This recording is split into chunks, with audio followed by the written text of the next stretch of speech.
Hi, this is Professor Nancy Mahan. I'm going to be doing another video on complex rationals, and it is pertaining to this question here. So as you can see, it's a fraction over another fraction, right? And this one's a little bit harder than the previous one we did, so let's take a look at this. So if you recall here, I had 3 steps. Step 1 is find the lowest common denominator. And what we do with the lowest common denominator is we get rid of small fractions by multiplying the numerator by the denominator. And by multiplying the numerator and denominator by the lowest common denominator, and then we simplify the fraction.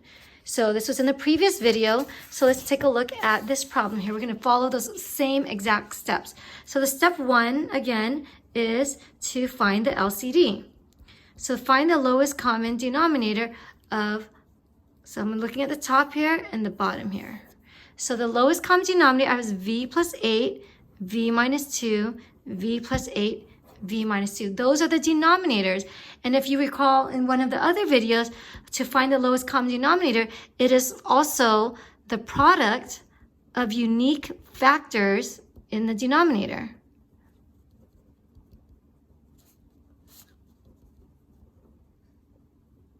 So here, these are the factors in the denominator. So they're all already factors. So I actually don't have to do much work with that.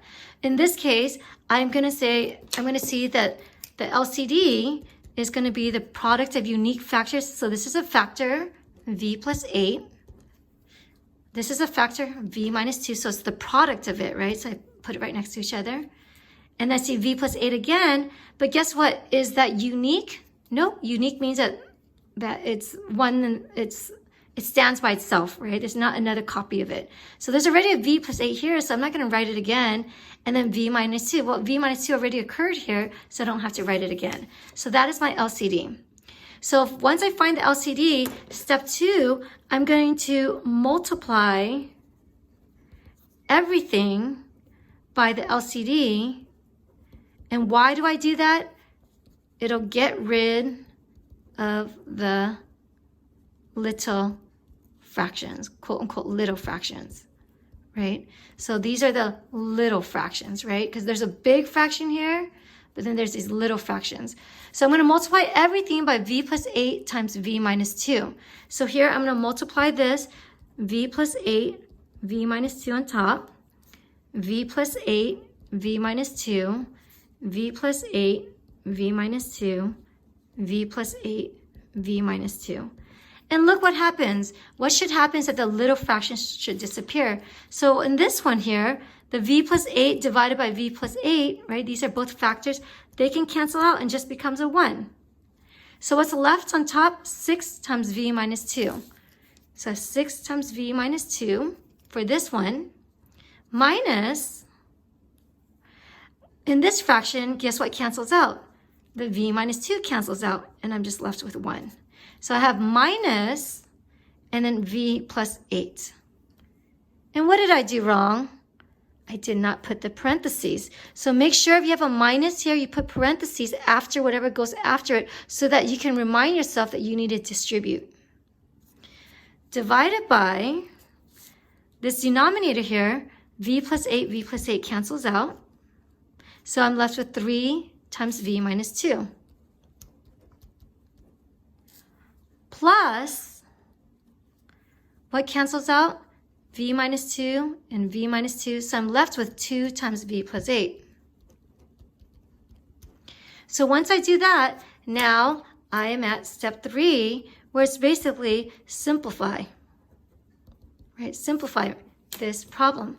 So I have all these parentheses, so I'm going to distribute through to get rid of the parentheses. I end up getting 6v minus 12. I distribute through here. Good thing I remember to put the parentheses. I put minus v minus 8. In the denominator, distribute through 3v minus 6 plus distribute through 2v plus 16. Some of you guys might be tempted before we do all this to start canceling things out already. You're like, oh, v minus 2, cancel. V plus 8, cancel. 6 divided by 3, cancel. Please do not do that. Remember, the only thing that you can cancel or cross out or divide out are factors. These are not factors yet. This is a polynomial that has not been factored yet. Polynomial that has not been factored. So please, please do not cancel things out up and down like that. So we need to simplify it. And after we simplify it, if we can factor it, then we can cancel out. So even though I'm saying that, I know a lot of you guys might still do that in a test because I see that all day, all night long.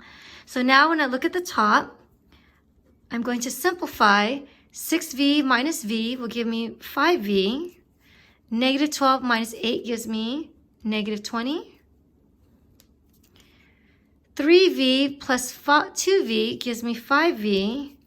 Negative 6 plus 16 gives me positive 10. And I'm just going to double check my work real quick because I tend to make some adding and subtracting errors just to make sure that I do it right. Okay, so now that I have that, and again, please do not just cancel things out here because it's not factored yet. Now the numerator is simplified, the denominator is simplified. Now I'm going to factor. So once I factor it, then I can cancel things out. So here at the top, I can factor out of 5. Inside, I have v minus 4. The bottom, I can factor out of 5. Inside, I have v plus 2.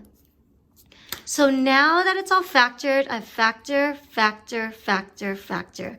What can I divide out or cancel out? The 5s can cancel out, right? Those are common factors.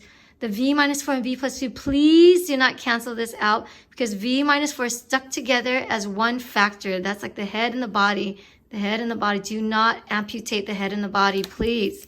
So here, as a result, I end up getting v minus 4 over v plus 2. And that, my friends, is the final answer of simplifying something very complex to making it look very, very pretty.